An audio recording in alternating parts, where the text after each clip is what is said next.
So I'm gonna share my screen. Am I able to? Yeah, I am. Awesome.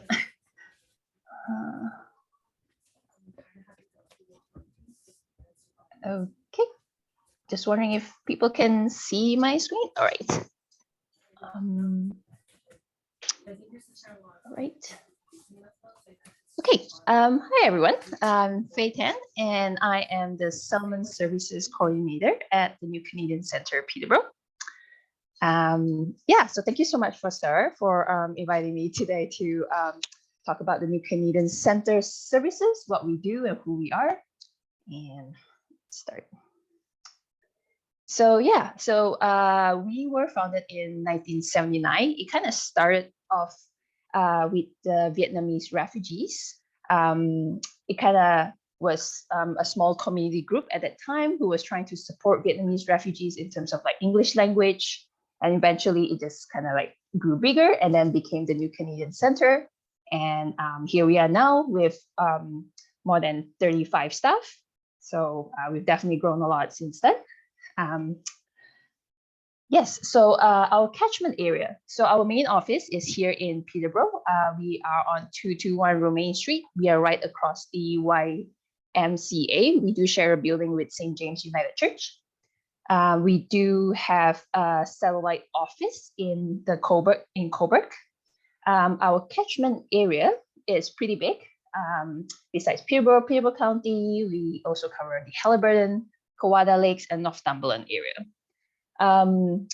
For more rural areas, we are usually not really able to kind of go over there, but we definitely offer services via virtual, phone, things like assessments, if like language assessments has to be done, then there are online assessments. So we do our best. There's not too many newcomers in rural areas, but that is definitely growing, that's for sure. Okay, so what do we do? What's our services? So our core services is basically settlement services and immigration support.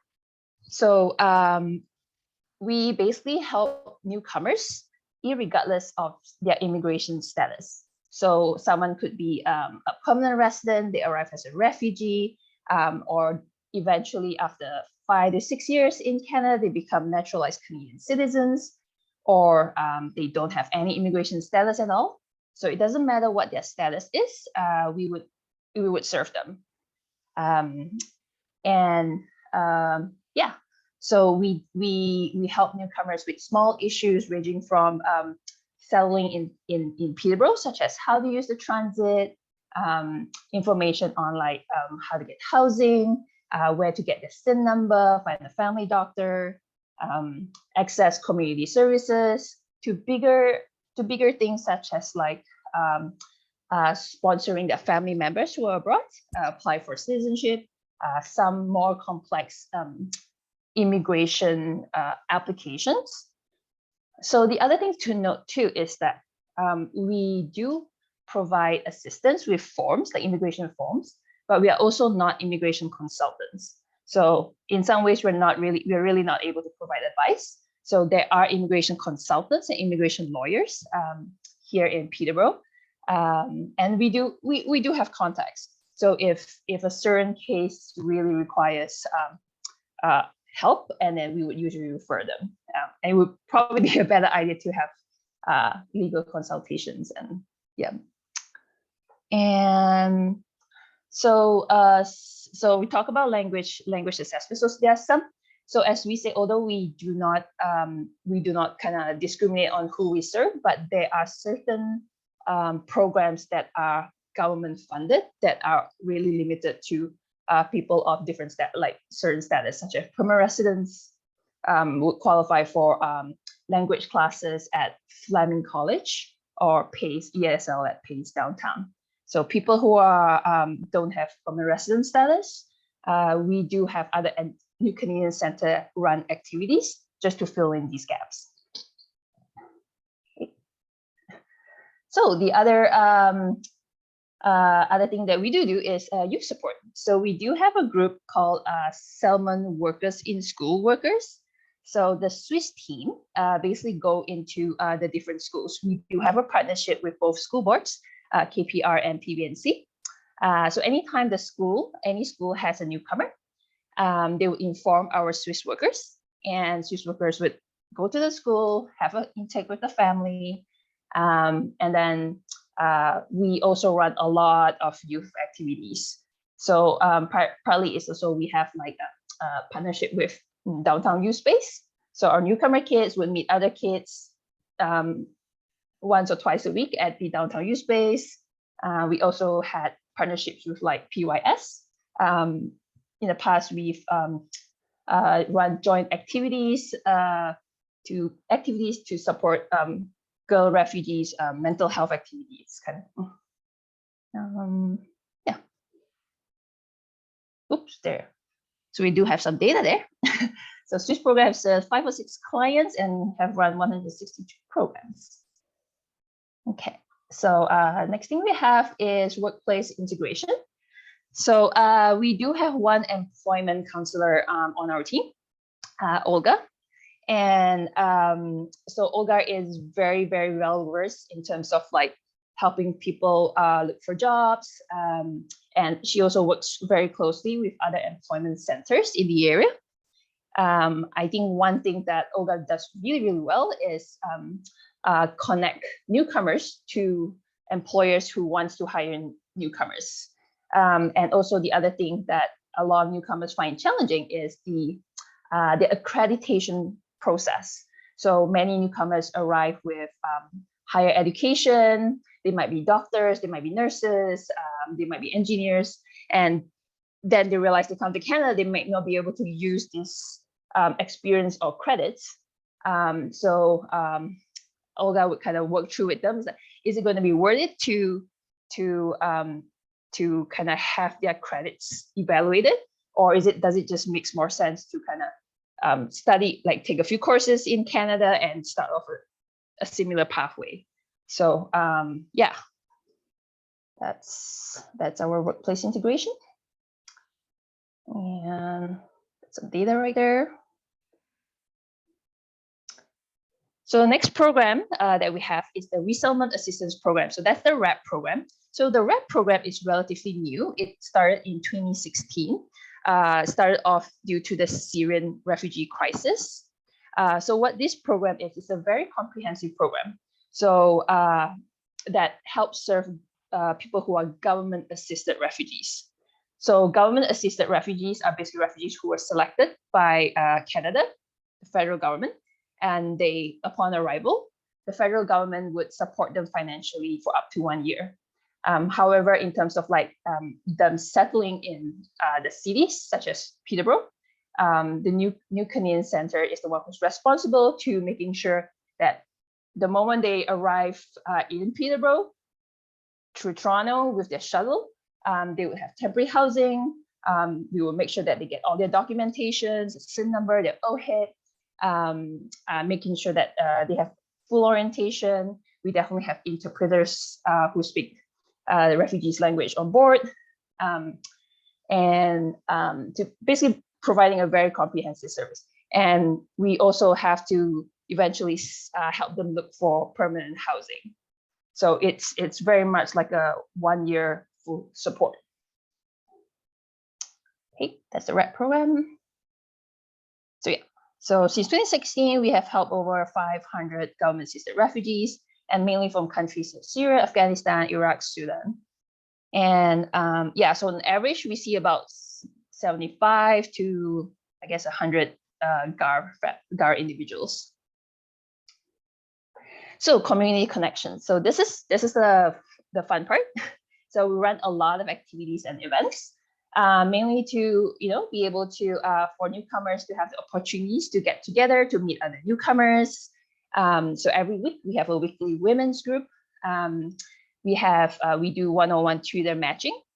We have multiple English conversation groups and English language classes that are run by volunteers. So we have a huge pool of volunteers that are just simply amazing, that supports us in all of these other activities. Again, some of these, for example, like the English conversation groups are meant to fill in the gaps for newcomers who does not qualify for government-funded language programs. So yeah, we also do a lot of things like potluck, visit to different places. We go to like Pioneer Village. We have that Ottawa trips, and I mean, we put a pause on a lot of it during COVID, but I think things are really starting to get back up this year. Okay. And the next thing you have is the community development. So so this is basically information for the community, for the public. So we have the Living Library program, where we have newcomers who are invited by organizations, by companies, by church group, by schools. They would say, oh, do you guys have any newcomers who could share their stories? So we have newcomers who would go to these different organizations to basically tell their life experience, to share their stories. We also do provide diversity training for organizations and workplaces. And also every year we do run the multicultural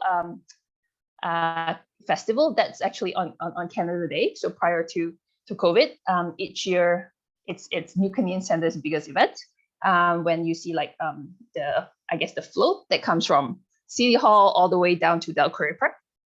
We organized like the vendors, the food vendors, the performances at the Del Curry Park. So that was New Canadian Center's one of our biggest events every year. We're not doing it this year, but who knows? Maybe next year there might be. Okay, so these are just some stats, a little bit outdated,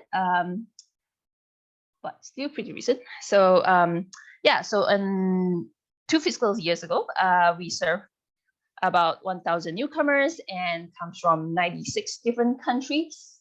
So these are our top 10 countries. And out of our 1,000 newcomers, there's 58 languages that are spoken. These are our top 10 languages.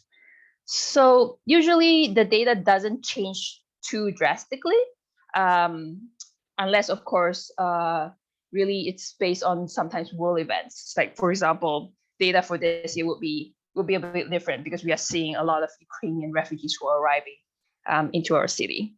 So yeah, so some of these numbers will change.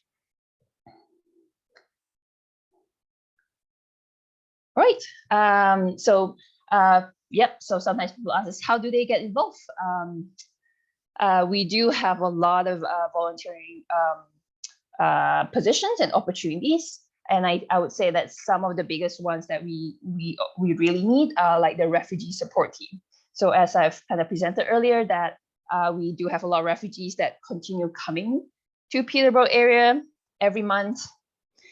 So what we do is like we try to form a refugee support team made out of community members to kind of assist them with their few months in Canada. Anything from driving them to doctor's appointments, taking them to schools, taking them to trips, grocery shopping, just for someone like a buddy to kind of show them around. Yep, and we have many other positions. Definitely, if you want, sign up for our newsletter. We do send a monthly newsletter, or follow us on our social media right here. All right, that's kind of the end of my presentation, and I know am I good with time? Yeah, okay. So time for questions. So I know there was a question before. Thank you very much for the presentation, by the way, Faye. At one of our previous PDAN meetings, there was someone who mentioned that they will get, sometimes what will happen is they'll get someone coming in who is a refugee or a new Canadian coming in for service, and they're not, like, there might be a language barrier, there might be just a cultural barrier, and they're not sure what to do. Oh, okay. Sorry, I'm just trying to stop sharing. Okay, so language barrier, right? So one thing that we tend to encourage our community organizations is to have so it's not just, so we do have, for example, we do have staff who speak different languages. We do have like staff who speaks Arabic, Mandarin, Vietnamese, French, but sometimes there are languages that our staff do not speak. So one thing that we do encourage organizations such as hospital or social services do have what we call a language line. So it's knowing these language line to be able to kind of tap into their service and to be able to offer services through using this language line. It is, it's obviously not, to me, I think it's not as good as an in-person interpreter, but it definitely still helps. You have to do like a 3-way phone call. So that's kind of one way. The other way is that if organizations know what the language are, for example, like Arabic, we do have a couple of paid interpreters that we do use. So one thing we can we can provide is like, here's a small list of our Arabic speaking interpreters, and if other organizations would like to kind of hire them on a one-on-one basis to have their service, definitely reach out to us. We would gladly provide that list. But usually it's really for the more common language, and I think that like Arabic is definitely one of them. Farsi, I think we have another one. Yeah. Does that help with the questions? I think so. The person who asked the question before isn't here right now, and I can't remember the other elements of it. Does anybody else have any questions for Faye?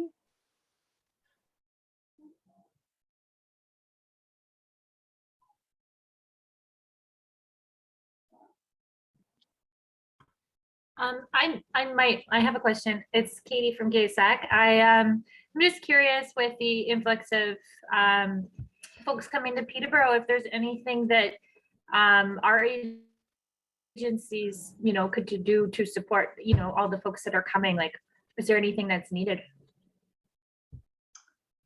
So do you mean like the current crisis that's happening, like the Ukrainian crisis, or just in general? I imagine you have an influx of people right now, right? Yes, we do have an influx of Ukrainian refugees who are arriving in the Peterborough area. So from our current work right now, many of the Ukrainians have host families. I think what is really challenging is really bigger structural issues, such as like housing. A lot of them are trying to move out of their host families. Eventually that has to happen. But finding housing has been, I mean, it's a big Peterborough issue. It's everyone is going through it.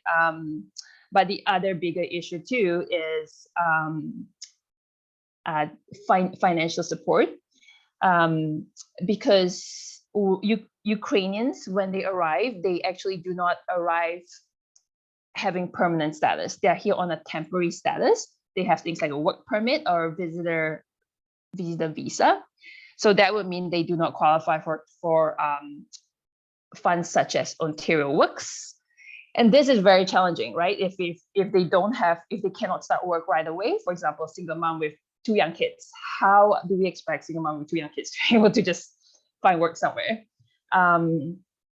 So that's challenging. Like, how do they accumulate that amount of money to kind of be able to pay first and last, to rent, and then how do they go forward from there? They do not qualify for things like child tax benefits.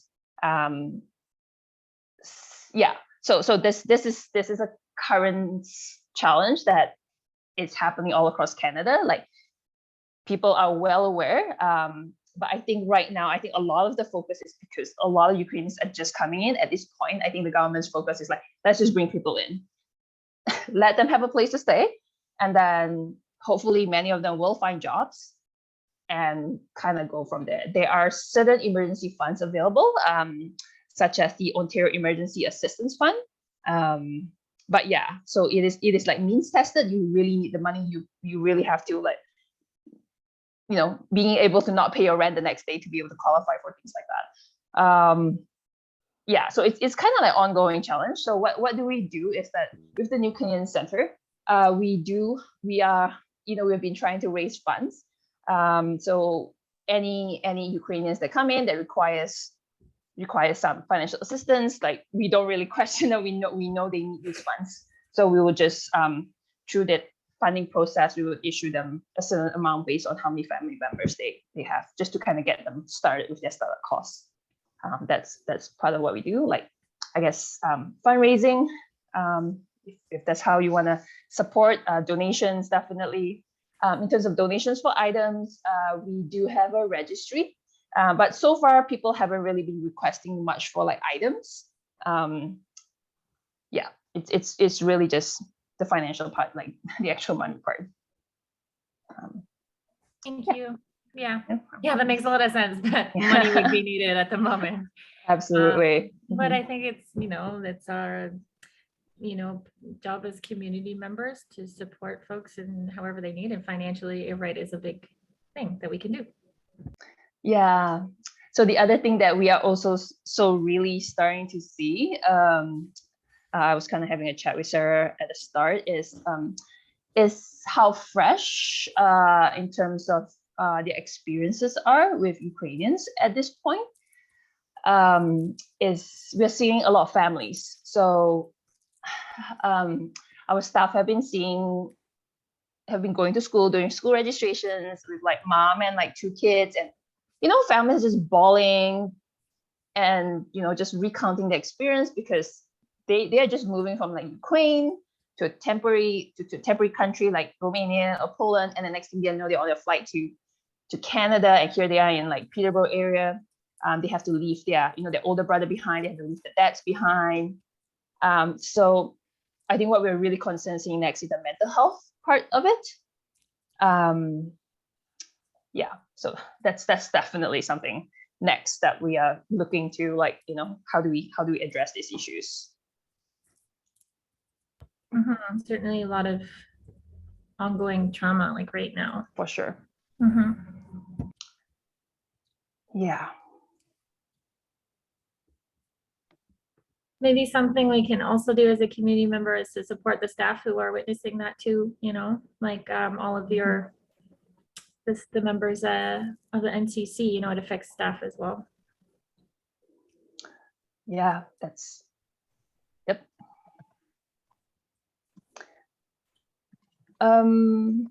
So I don't know if you guys have any more questions about Ukraine. Yeah, okay, sir. Sorry, it wasn't about Ukraine in particular. So if there's anybody who has any other questions, I have a question, but it's one I asked you before when we originally met that I think people could benefit from. Okay. Did anybody else have a question for Faye from the New Canadian Center? I do, but go ahead, Sarah. So the only thing I wanted to ask you to reiterate, again, we talked about this before, was when we spoke before, you talked about changes that have been made about sponsorship. And do you remember that conversation? Yes. And if you could just tell the group sort of more about how that works, especially when we're talking about women who are experiencing domestic violence. Yeah.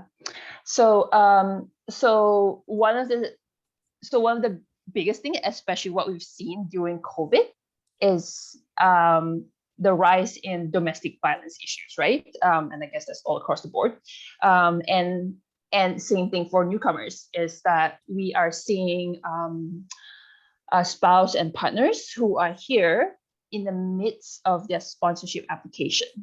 So basically, sponsorship application is a Canadian here is sponsoring their spouse who is from abroad. And this sponsorship process usually takes a while, anything at least from 1 year to possibly 3 years, depending on their case. So while the person being sponsored, the newcomer, is here in Canada, they're here on a temporary status. Like I've mentioned, with people on a temporary status, they do not often have a lot of like support or options. Like they cannot apply for things like material works. They don't have child tax benefits. They also do not have OHIP. So they are pretty much on like on a visitor status, and they can apply for a work permit, but that also sometimes requires the sponsor to kind of submit the application in order for them to be able to have that work permit to be able to work. So there's a lot of imbalance in terms of like power over there when it comes to immigration process. So what we are seeing is that a lot of spouse partners are afraid to leave their sponsors when there's issues in terms of like domestic violence.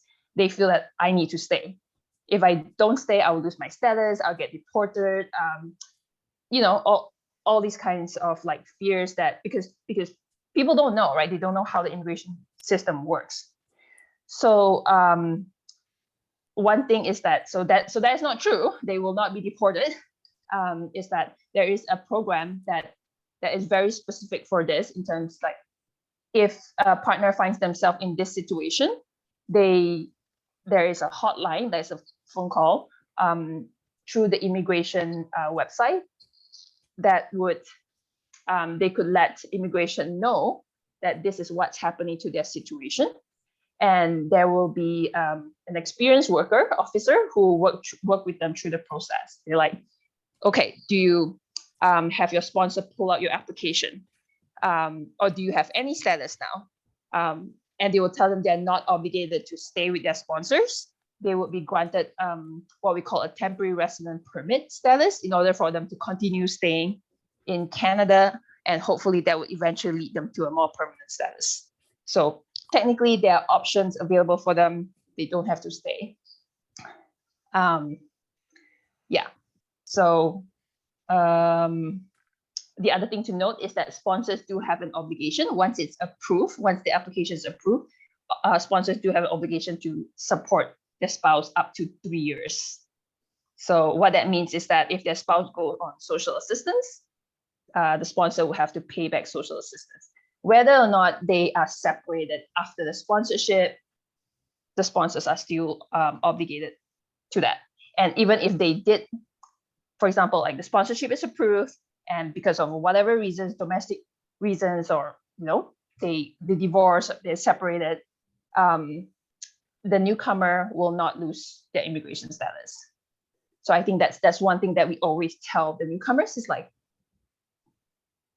if you're in a difficult situation, that should not be one of the reasons that tie you down to the relationship. But unfortunately, it does. Yeah, I mean, there is still some like work that newcomers have to do by calling them. Sometimes they're afraid to call immigration, but that is a process that the New Community Center can kind of assist and help them with in terms of like walking through the process. Thank you. Veronique? Hi there. I didn't realize that you, service the 4 county areas. So that's great. So I work at Forecast, and we also have offices in those areas. So I'm just a little bit just curious, because I know you said that obviously you can't service all the rural areas, but places like Lindsay, for example, would you have a worker actually go to Lindsay, or would that be all virtual for the most part in those counties? I would say most of our work would be virtual. With Lindsay area. Okay, but you said you have an office in Cobourg? We do have a satellite office in Cobourg. Okay. Yes. Okay, that's good to know. Thank you. Mm-hmm. Were there any other questions for Faye?